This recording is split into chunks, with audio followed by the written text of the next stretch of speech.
We are from Riot Vision, a German metal magazine. I'm Tascha, and I'm glad that you're our special guest today. And yeah, let's get into it. Sure. My first question is: you've have just released a new album, Confessions of the Fallen. I've reviewed it. I liked it very much. Thank you. So, Appreciate that. did you guys stay in touch over those 12 years, or was it like more distant relatives or friends, maybe? Did we what over the 12? I'm sorry, I didn't understand. Uh, did you guys stay in touch over those Oh, 12 I'm sorry. years Yes. straight? Yes. Yeah, yes, for sure. We did. Yes. We would talk. I mean, not all the time. I feel like it was funny. I remember I feel like every time I was at one of my kids' like indoor soccer games, Aaron would call me like in the middle of the game, like every like February. It was like, oh, it's Aaron again. So yeah, no, we stayed in touch, and I mean, it wasn't all the time, and we didn't hang out, but we did communicate, and it was really though around 2018, I think that it kind of came clear that we are going to be able to try and do something again. So that was, and we always spoke like that day would come, but there was never really any plan. And Aaron worked very hard on his solo country career, which he's very successful with here in the States. So he's always playing and working. Yeah, I know that. I saw some interviews with him too, Oh, about cool. that. I'm not that into country, so I don't know his music very well, but yes, I know it. So, how do you feel like the new album was received by your audience? you know i I'm not one to really go online and like read what people say, because I don't know. I've done that before. It's bothered me, so I try to have a little bit of restraint and stay away.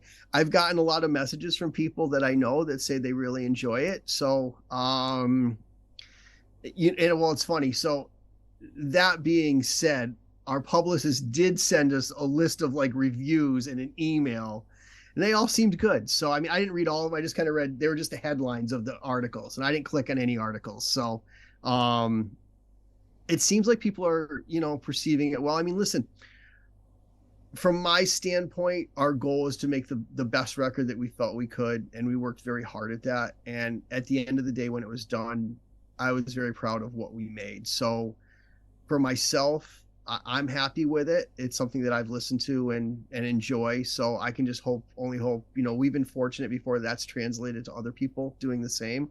So I'm just kind of fingers crossed. Hopefully that's what's going on.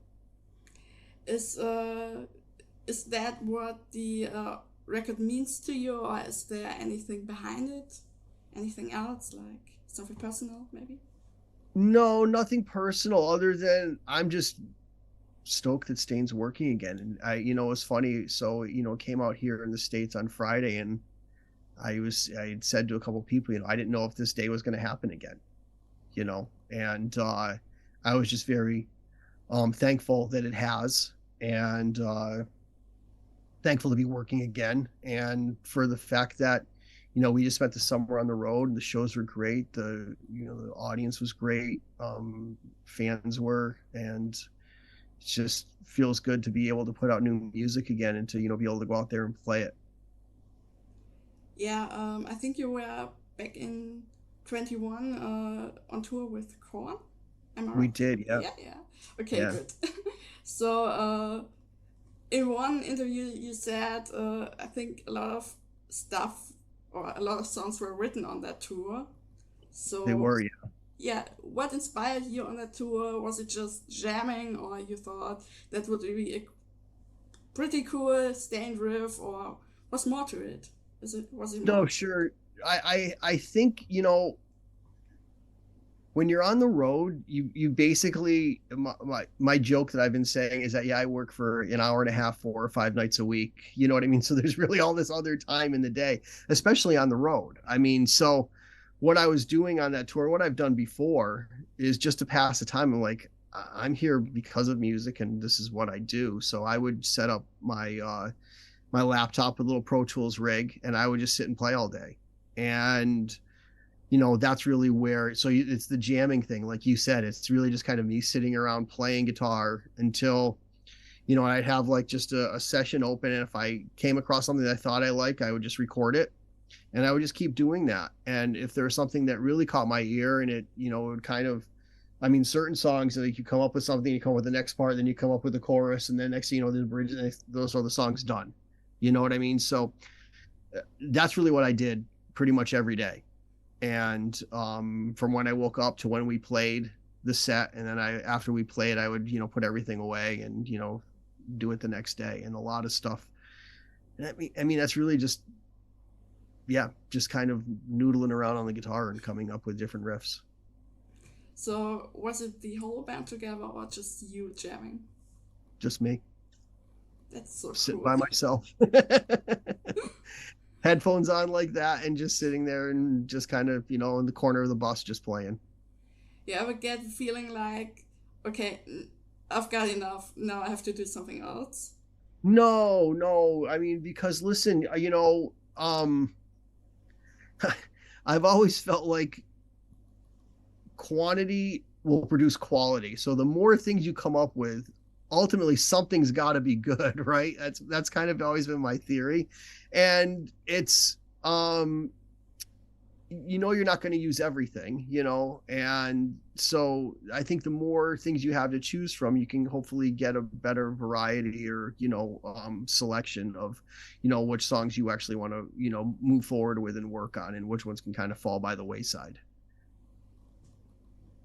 And maybe even be revisited, because a lot of times, like, some of those things that fall by the wayside, there might have been something there, and you got to kind of go back and listen to it, and you might hear even just one little thing that kind of triggers something else. You know what I mean? So that happens a lot too.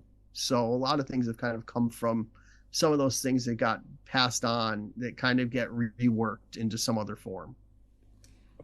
So before you were on the Korn tour, or on tour with Korn, had you ever feeling like, okay, I want to write something for Staind, and got it on your backhand? Yeah, so some of the songs on the record were things that I had. So not everything on the record was written on that tour, but a lot of it was. But I had the ability to sit with Aaron, because we were on the road together, and play him ideas and say, what do you like? What gets you excited? What do you want to sing over? And it was really from those notes and those sessions of sitting together where I could figure out where he heard songs going, where he wanted them to go, because he's got to sing over it. You know what I mean? So, and he's always got, really good ideas and suggestions. And I feel like what he brings to the table helps make what I write better, So, even if it's just changing one chord in a chorus or something, or, hearing how a progression might just be a little bit different than the way I'm playing it, it's just always, and that's why I like working with, that's why I liked working with Eric Ron, the producer. He also, and even a bunch of producers that we worked with over the years have done a lot of the same thing. It's when I'm in that setting writing things, like I'll come to like a verse and I'll rewrite it like 6 different ways. And I'm like, I don't know but you got to make a decision as to what it's going to be, and when you're working with the guy that's got to sing over it, he can say, no, that's the way to, you know what I mean? It just makes it a little bit easier, because I do have a tendency to rewrite things a bunch of different ways. And then you got to make a decision what I think might be best. Aaron might not find it the best thing to sing over, so that's why when you can actually get with that person to go over those things, it just makes my life easier. So what I get, you two are we're sitting together on the Korn tour and wrote together. I think Aaron Lewis said about the album that it's very, very personal, and so the lyrics. So you might have an idea about what they are about. I think like you said, I think anybody that listens to it can tell that they're pretty personal. There's some songs on there that I heard. I was like, wow, these are, I don't know. It's, but no, and he doesn't like to discuss that. A lot of it is he likes to leave open to interpretation for other people to kind of take what they will. from what the lyrics are. You know what I mean? It's I think I heard the analogy. It's like looking at a painting and somebody telling you what it's about, rather than you just kind of using your imagination and figuring out yourself what you get out of it. You know? A lot of musicians say that. In my opinion, you've got this idea what the artist wants to say with it about it, but in the end you're listening to it and you've got your own story about it. So yeah, right, totally. Everybody kind of adapts what they're hearing to themselves and to their own personal situation, right? And I think that's the one thing of that why people are drawn to Aaron, because a lot of the things he says, people can make that correlation between what he's saying into their own personal lives and things that he's feeling. You know what I mean? I think everybody kind of feels some of those things at one point. Yeah, I've listened to Staind like I was 13 years old. I've had those lyrics like it's been a while and stuff, and outside. Awesome, thank you. Very cool. So you're also involved in. Oh, sorry, I've got another question. I messed up. So there are some electronic elements in your new album. How did you come up with that? Well, that was something that Aaron really wanted to explore. I mean, we had talked about it before, but we'd never really done it. So, he really wanted to make that a part of what we were doing. So, and it was funny because I do remember saying to him, like, I mean, I play guitar. I'm like, I don't know how to do that. I mean, you know what I mean? So that's where I feel like Eric played a really big part in helping make that a part of what this album sounds like, where, like some of those verses where you hear it's like more electronic, that's the guitar part I wrote, just played on like a synthesizer, some crazy sound. You know what I mean? Mm-hmm. So he was able to take some of those things that I wrote and adapt it to kind of bring in some of those elements into the music. And I think he did a great job. I mean, I'm really, I like it. Yeah. Pretty happy with it. So with that was his idea. What would you like to explore maybe in the future Staind albums or something? I mean, I don't know. To me, it's just really about trying to write great songs, so it's really just kind of trying to take what we do and make it better, and I don't really have any kind of guidelines. If it calls for, more electronics, or I don't know, a guitar solo or whatever the case may be, whatever really the song calls for, I think that's what the best thing to explore is, but I was very happy with the process of making this record and how it came out. So some records have been really difficult to make. This one wasn't one of those. It really, the way we did it, I mean, it took us a while, but we got there. And by the end of the day, once we got there, I was really happy with the end results. Yeah, I totally get that.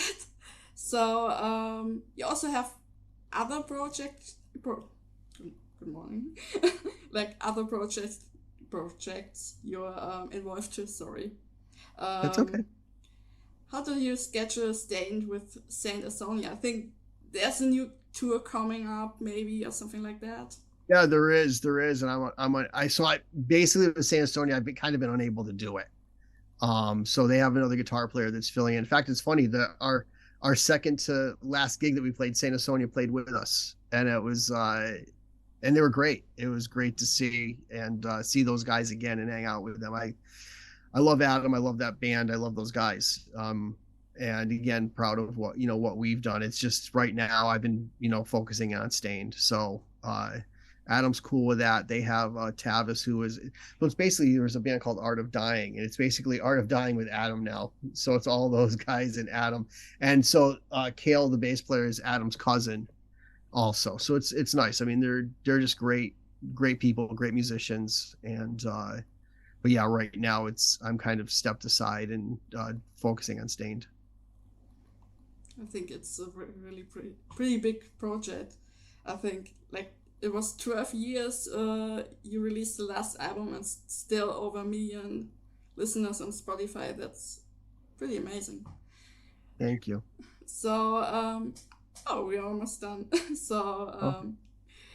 is there any new band? I like that question really much. I'm always asking that in the end of the interview because I don't know, it's great the whole music family to get to see Sure. them together. So, is there any new band you recently been listening to from your area you want to give a shout out? I heard this band the other day, and they actually are from. I live in Connecticut. They're actually from Connecticut. They're called Currents. It was pretty cool. Currents, Yeah, Metalcore, right? Cool. yeah, I saw yeah. them a few times on stage. Oh, oh, really? Yeah, I think in I Germany. enjoyed it. Okay, very nice. They're pretty nice. Yeah. Yeah, yeah, it was good. I heard a couple of songs. I went and checked it out. I was like, oh, I like this. Yeah, that's so cool. Yeah. So, thank you. Do you have any last messages for your fans from Saint? Sure. Listen, I just am, super appreciative that, we're still allowed to do this and realize that we wouldn't be if it wasn't for the fans, and appreciate you for helping us, kind of spread the word that we have a new record and supporting us. And yeah, just thank you. Hopefully we'll see you soon. Thank you. Yeah. They were really nice words. So thank you for having the interview with me. Thank you. And maybe I'll see you on tour. That would be great. I hope so. I Yeah. hope so.